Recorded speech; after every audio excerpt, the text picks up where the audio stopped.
daayira bi de moom macha allah neex na trop. te ànd nag aussi tamit ak Pastef wax dëgg fa neex yàlla. waa daayira ma Fatou Bousso nekk ay ndaw yu am Pastef. bëgg Cheikh Mamadou Fadal. moo tax bisam bi tey jii rek ñu ñëw fii ne kër sëñ Ahmad Ndiaye pour màggal ko fi ànd ko waa daayira ma Fatou Bousso. lan moo la dugaloon ci daayira bi. Pastef rek ñu gis ni ñuy doxalee ñu doon ay ndaw yu am fulla am fayda. gëm naa ne moom ak ndaw moom yii da siy baax di yëngu si yii nii ñu neen ay ndaw yu am Pastef moo tax nag ñu bokk si daayira bi te buñ ci bokkee ba tey réccu wuñ ko benn yoon.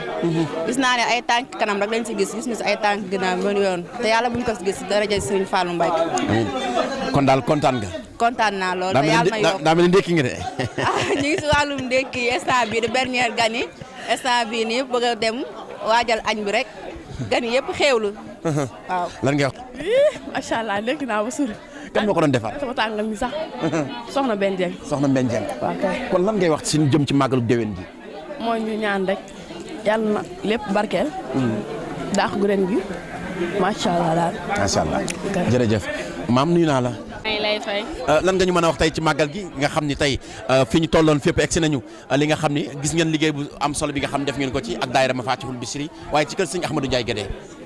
ah bés bi de moom dañuy am contentement parce que neex na moom macha allah dara manqué wu si te dañuy am contentement nga am bis woo ñu wuy si la yombul soo amee bis nag nga woote ñëpp wuy si la loolu noonu dafa seral xol te ñun waa daara Mafatihul Bichri moom kontaan nañ ko kontaan yam billaay la azim mënuñoo wax waaye kon ñii ñëpp nii dañ leen di sargal billaahi woote ñu wuyu la rek dafa neexu malaak nag ñu ñëw teew indi seen doole seen lépp ñu def ko si bis bii nii ànd si nag ak Serigne Modou Ndiaye mu jàppale ñoo si côté bu ne nag côté bu ne mu jàppale ñu si comme ay njabootam bàyyi ñu benn yoon te desuñu benn yoon si ginnaaw fu mu jëm dañu ñu yóbbaale teg ñu si kanam boolewuñu ak dara dañuy am contentement di ko ñaanal mu yàgg fi lool te ànd ak wér di ñu gunge nag ba fi ñu bëgg suñu liggéey bii nii mu yegg fa si bàkk sëñ Fallou Mbacké. dafa mel ne yaa nekkoon ci wàllu ndekki li. waaw sa métier la wala. waaw. fan la nga nekk. man fee Touba Guédé. fa lañ koy defee formation mais en même temps dañ doon jàng. mais dañ doon defaale formation léegi nag daayira bi dañ doon testé rek mais nekkul loo xamante ne dañoo par. dañ doon testé waaye réussir nañ. dañ doon essayé rek fa affaire daa mel daa mujjee jàll parce que nit ñaa ngi naan neex na. neex na macha allah jàppal ni caméraman yi wax nañ neex na.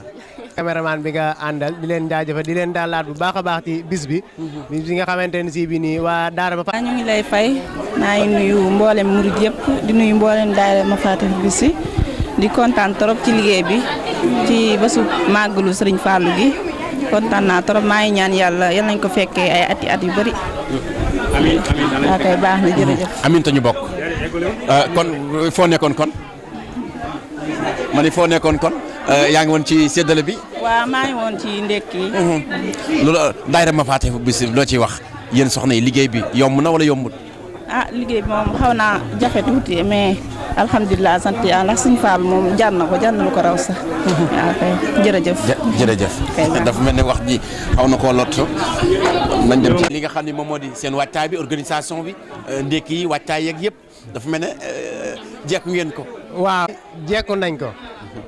waaj nañ ko comme niñ ko war a waajee ci programme bi ci organisation bi ci communication bi ci lépp wàccaay bi mel na ni lépp mat na ba tey jii bi nga xamante ne si bi agsi nañ ci bis bi yàlla defal nañu sutura ak tawféex ba niñ ko doon séentoo manees na ne amees na nu ko raw ndax bu ngeen gisee ci suba ba léegi xéewal yaa ngi daw di dàqe organisateurs yi suñu soxna yi ñëpp jàpp ci liggéey bi kenn ku nekk di def maanaam fa nga manee fa la waree waaw di jaajëfalaat gars yi bu baax a baax rek di leen sant di leen gërëm di wax ne nag bis bi des na ndax mel na ni heure añ jotagut naka noonu guddi gi itam am na yu bëree bëri yoo xam ne war na fee am insha allahu rabbi kon di wax gars yi nañ taaxeerlu rek ndax bis bi jeexagul. ban wet nga féete ci wàllu organisation bi.